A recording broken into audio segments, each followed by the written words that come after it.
Добър ден на всички.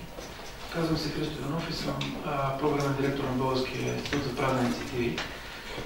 До мен тук трябваше днес да е нашия IT експерт, но той по неотложни причини няма да може да присъства, за което се извинявам. Аз ще се опитам да покрия техническата материя. Ако имате някакви по-конкретни технически въпроси, през NoOffice ще направим връзка с експерта, така че да отговори на тях, когато успее да удовлетворя вашите искане за информация.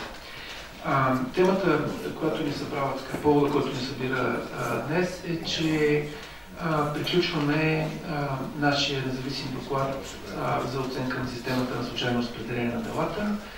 Както знаете, инициирана от ВСС проверка с участие на неправителствени организации, една от които беше Българския институт за правни инициативи, беше започната, която трябваше да провери 3 съдилища, които са ключови за страната. Това са Върховния административен съд, Върховния касационен съд и Софийски градски съд.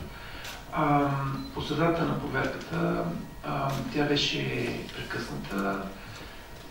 Няма да ви връщам към тези събития. Ако имате конкретни питания, по-късно ще може да ме попитате.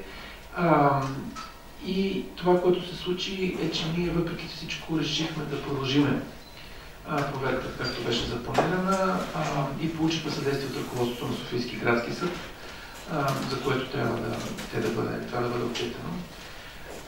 Така че ние успяхме в този формат, в който проверката беше започната, да я приключиме и днес по-късно ще внесем своя доклад, в който се съдържат нашите наблюдения и препоръки за това, което сме установили. Няколко думи първо предварително за формата на проверката и това, което е било в нашия фокус. Самите проверки представляваха еднократни посещения в съдилищата, които бяха в рамките на няколко часа. И бих могъл да кажа, че това беше просто един бръснещ поглед върху една изключително сложна система, както ще видите и от нещата, които сме коментирали. Поради този факт и поради факта, че от самото начало имаше големи проблеми с възможността да получаваме допълнителна информация, т.е. да отидем да видим нещо на място, да възникнат въпроси, след което да поискаме документация, която по принцип би трябвало да е публична. Това се оказа невъзможно и всъщност беше една от така изрично назованите причини от страна на председателя на Върховния административен съд да се възпротиви на тази проверка, това, че искаме допълнителна информация, нещо, което според нас е една нормална изследователска практика. По тази причина ние, както самия така ограничеността на нашите посещения, така и невъзможността да получим допълнителна информация, ни накара да се фокусираме върху системни проблеми, а не толкова върху конкретни казуси, които на вас са ви познати. Много от тях през годините е ставало дума за тях, в които има конкретни съмнения за манипулации по едно или друго дело. Така че нашия доклад се фокусира върху това да установи дали системата като система е сигурна, а не върху това в какви конкретни случаи евентуалните проблеми със сигурността на тази система са били използвани и как.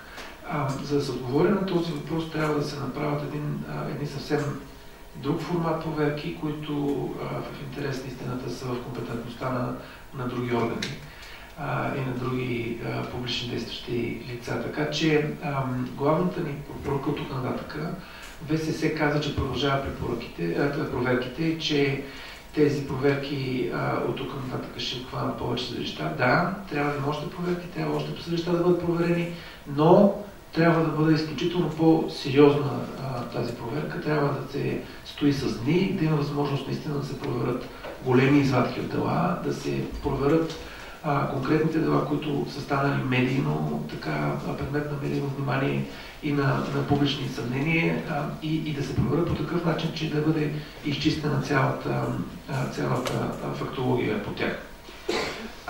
В рамките на този фокус на нашия доклад, ние се фокусирахме върху 4 елемента на системата за случайно разпределение.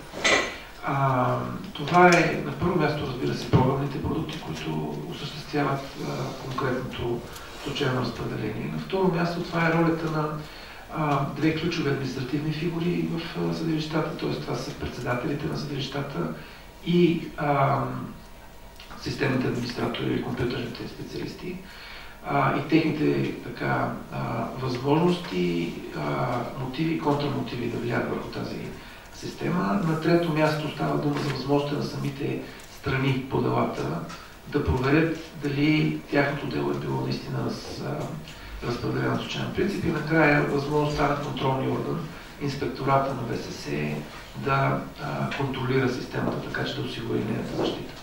Сега, понеже не на всички са ясни, като говорим за случайно разпределение на делата, за какво става дума, ми позволете преди да премина по същество да кажа няколко думи изобщо за този принцип.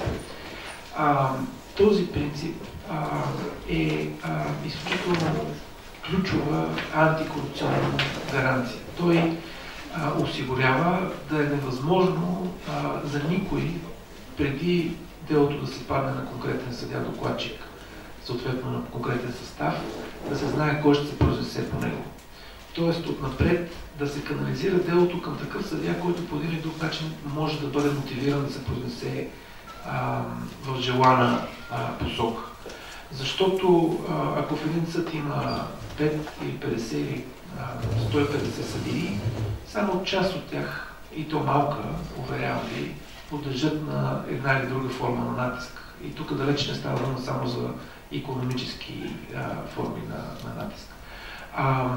Корупцията като системен феномен, като нещо, което се повтаря и е начин на разглеждане на дела, има смисъл, ако бъде предсказуем, както всичко. Тоест, участниците в една корупционна схема ще търсят възможност винаги да получават резултати. Това означава, че те ще имат контакт с конкретен съдия и ще могат да го експлоатират това нещо. За да може това нещо да се случва системно, е необходимо да можеш да гарантираш, че конкретно